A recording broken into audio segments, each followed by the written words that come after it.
Olá amigos, eu sou a Domingas Monte, convido-vos a estar comigo neste vídeo.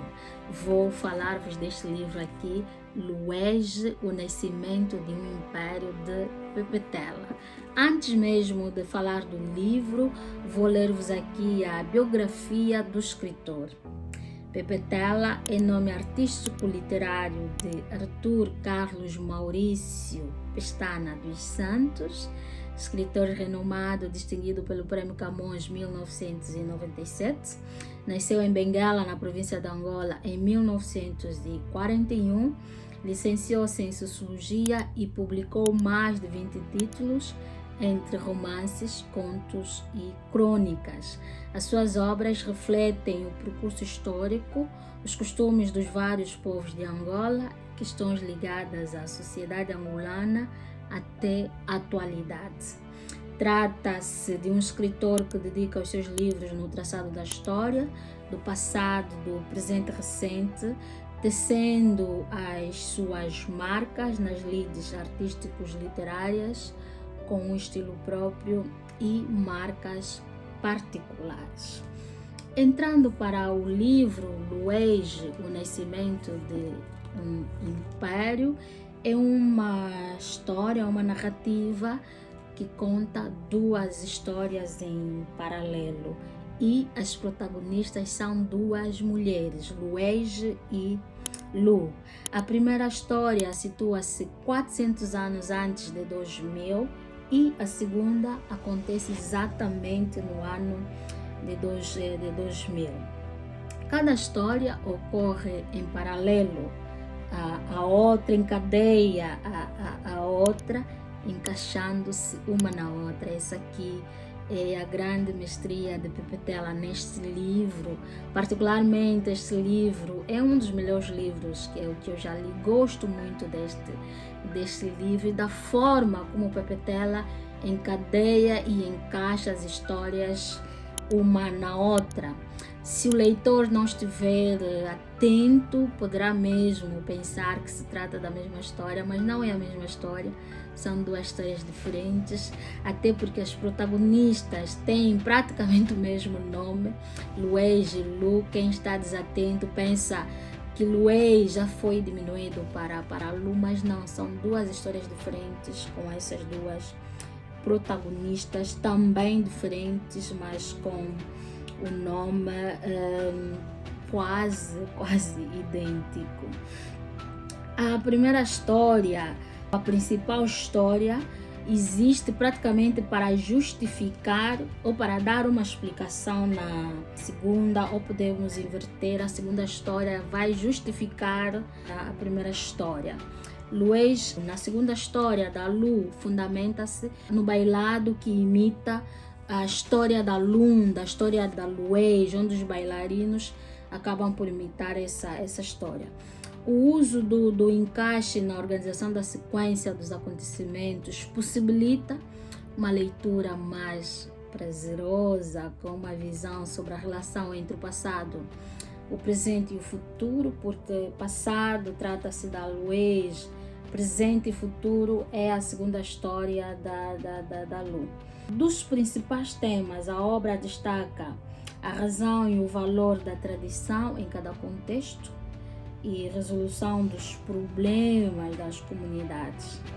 A tradição, conjunto da sabedoria sobre os procedimentos, os modos de conduzir a vida, constitui o suporte para as comunidades compreenderem e lidarem com os vários problemas, situações que a natureza e o convívio em comunidade impõem.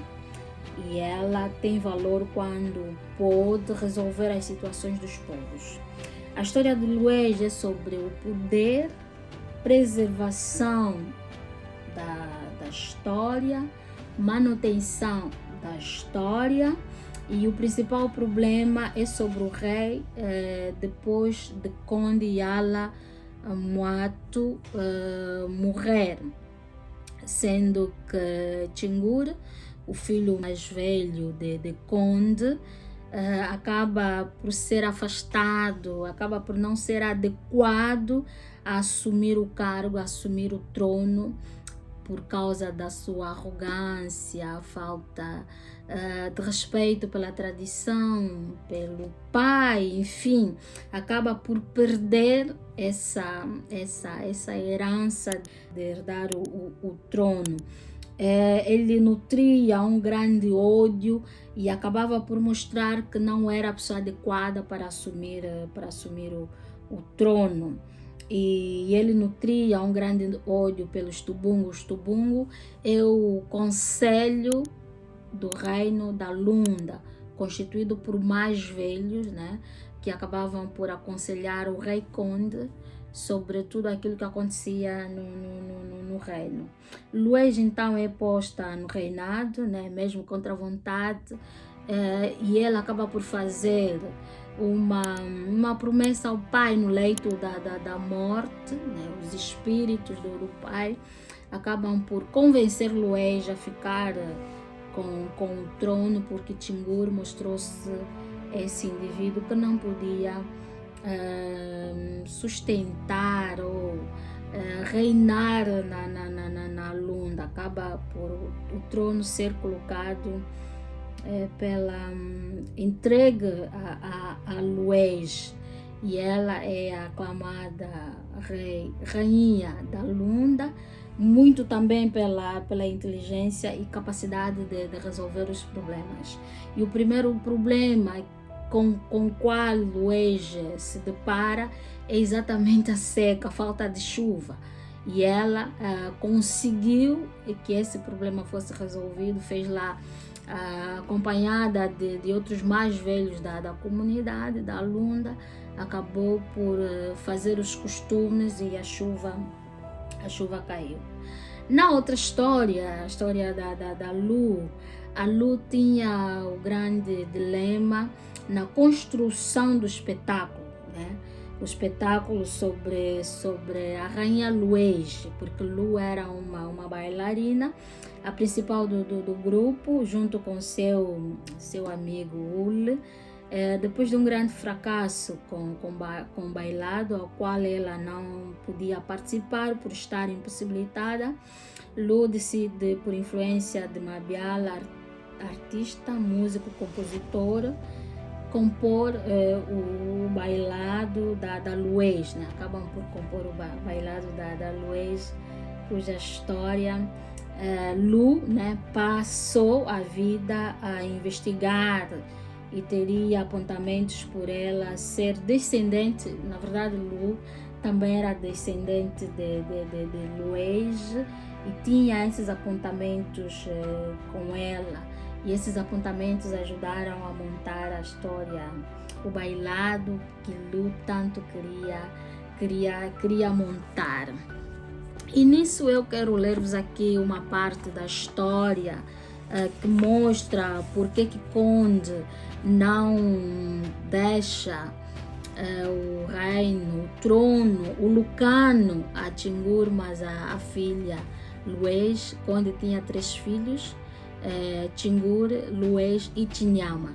Tinhama era mais novo de Luís, Tingur o mais velho, destemido, muito inteligente, mas tinha esses sérios problemas de raiva que ele não conseguia controlar.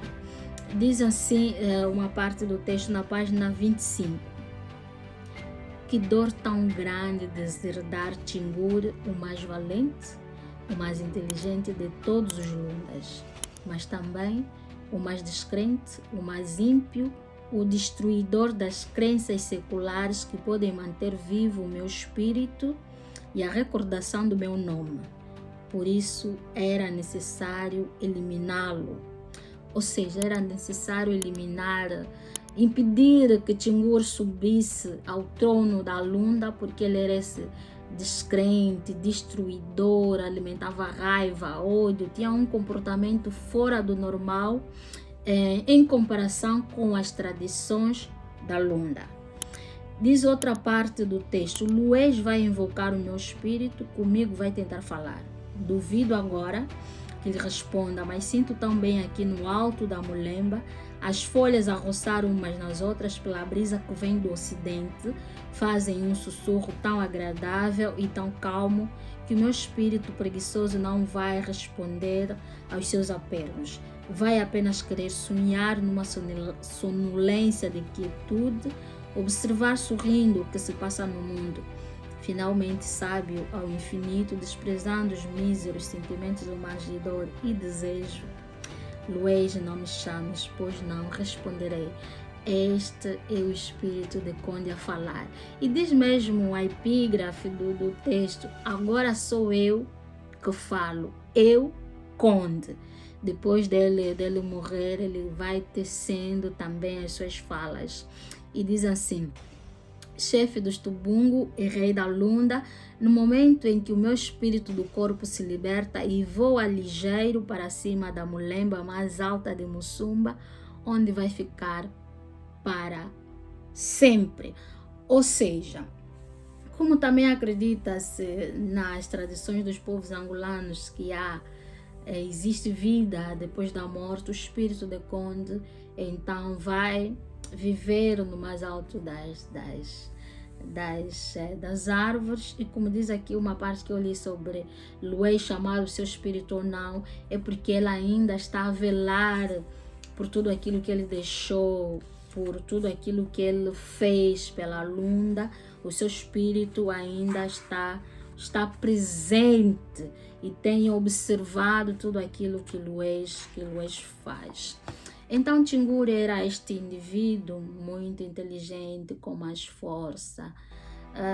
Como Conde o definiu, seu pai era mesmo o homem mais temido da Lunda, era mesmo o homem mais inteligente da Lunda. Mas esse homem inteligente acabava por atropelar as tradições e não havia o cuidado em preservar as tradições, em respeitar os Tubungo. Uma coisa interessante que o livro traz também é o lucano. Lucano é uma espécie de cetro que representa o poder da Lunda. E esse lucano é feito de tendões humanos. É aqui também uma particularidade das tradições da Lunda que nós encontramos aqui no livro e que Luís acabou por herdar. Mas quando chegou a sua vez, ela impediu que as pessoas fossem mortas, porque algumas pessoas eram mortas em nome da tradição, para que se fizesse esse lucano com tendões humanos, mas ela impediu que isso aconteceu porque achava que não era bom, né, que as pessoas morressem para alimentar uma parte da tradição. Aqui também já uma pequena modernização que a rainha traz ao reino da Lunda. E Luís, muito desde pequena, sempre admirou seu irmão mais novo não, seu irmão mais velho, Tinguri, porque ele tinha todas essas qualidades. E diz assim uma parte do texto: aos 12 anos, já Tinguri atravessava o lago e Luís pasmava, orgulhosa dos feitos do irmão mais velho. Tinhama, pelo contrário, mal sabia nadar, preguiçoso como sou ele, esse seu irmão do meio. Luís sim, e Tinguri lhe ensinou a lançar a funda de caça e a fazer armadilhas para os bichos e a pescar e a subir as altas árvores da beira-rio para apanhar os favos de mel. Em tudo imitava o irmão mais velho. Chinyama só gostava de fazer armadilhas e depois ficar escondido à espera. Gostava era da espera para inventar histórias. Nunca subiu numa árvore e a funda não lhe dizia nada. Tinguri era o ídolo de Luís. Luís então depara-se também com este dilema, com este problema de ter de separar-se do seu ídolo, seu irmão, aquele que lhe ensinou várias coisas, que também usava para o seu reinado. Mas infelizmente era isso. Então, amigos, nós chegamos ao fim dessa pequena resenha sobre este livro aqui. Se tiverem dúvidas, perguntas, sugestões, recomendações, deixem nos comentários e nós vamos voltar a falar do livro, sobre as vossas dúvidas, sobre as vossas sugestões, sobre as vossas questões. Também, mais uma vez, quero fazer o apelo: deixe o seu like, subscreva ao canal, mostra o canal aos outros, aos teus amigos, né? Vai mostrando aos teus amigos, ajude-nos a crescer nesse nosso projeto Caminhos da Literatura, onde nós queremos trazer as obras de escritores angolanos. Vamos trazer outros escritores, mas por agora a prioridade é mesmo falar dessas obras, desses escritores angolanos. E nós estamos aqui para isso, precisamos da vossa ajuda.